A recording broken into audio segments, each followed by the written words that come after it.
রসুলে পাক আরজ করতেছেন, ইয়া রাসূলুল্লাহ, ইয়া রাসূলুল্লাহ, আপনাকে এইভাবে কেন এলোমেলো দেখতেছি, এলোমেলো কেন দেখা যাচ্ছে ইয়া রাসূলুল্লাহ? এটা কি আপনার হাতের মধ্যে এরকম তাজা তাজা রক্ত কেন? চুলগুলো কুচড়ে কুচড়ে গেছে কেন? ধুলাবালি কেন মিশ্রিত হয়ে গেলেন? ইয়া রাসূলুল্লাহ, কি হয়েছে আপনার? কেন এরকম আপনি চিন্তিত হয়ে গেলেন? মলিন কেন দেখা যাচ্ছে?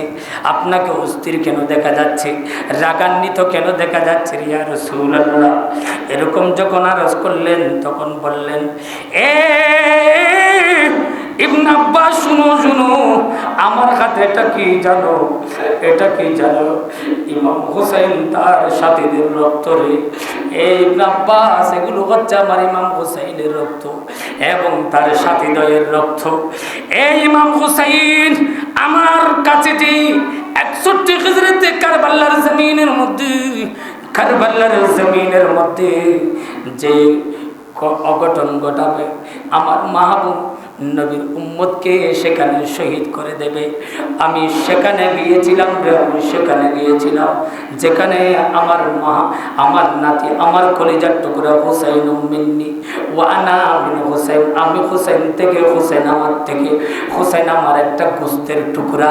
উম্মে ফজল যেই স্বপ্নটা দেখেছিলেন, গোস্তের টুকরা বলেছিলেন, এটা হচ্ছে আমার গোস্তের একটা টুকরা, আমার একটা কলিজার টুকরা, আমার একটা কলিজার অংশ।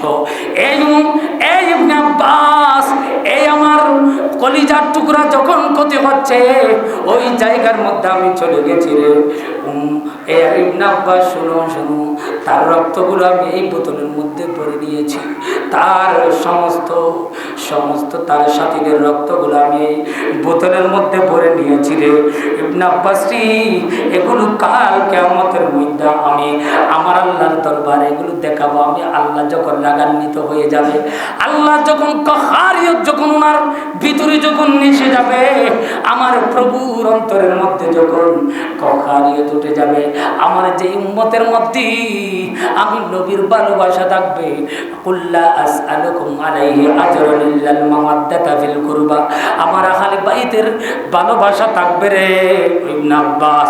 কাল কিয়ামতের ময়দানে আমি এই রক্তের বিনিময়ে, প্রতিটা ফোঁটার বিনিময়ে আমার উম্মতকে আমি জান্নাতের মধ্যে পার করে ফেলবো। চিৎকার দিয়ে বলুন সুবহানাল্লাহ।